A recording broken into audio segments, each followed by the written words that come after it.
Hey everyone, welcome back. In today's step-by-step guide, I'll show you how to limit the battery charge on a Windows 11 laptop. We'll start with Asus devices, then I'll share what options you have on other brands as well. On Asus laptops, battery health management is built into the My Asus app. To open it, press the Windows key, type My Asus, and click to launch it.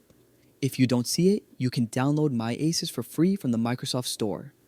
Inside My Asus, go to the left-hand menu and click on Customization, then look for Battery Health Charging. This is the section that lets you control charging behavior. Now you'll see three charging modes. Full capacity mode charges your battery to 100%.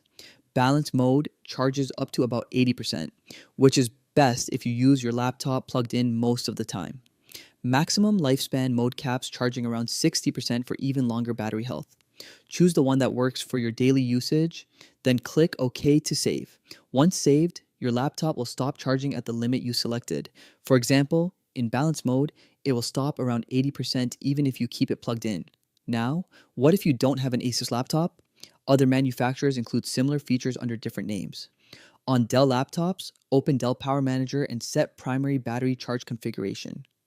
On Lenovo, use Lenovo Vantage and look for conservation mode. On HP, some models offer battery care functions in the BIOS. And if your brand doesn't provide a built-in option, you may need a third-party tool like Battery Limiter. Whichever laptop you use, the idea is the same. Don't keep your battery at 100% all the time. Limiting the charge helps reduce wear and extends its lifespan. And that's it.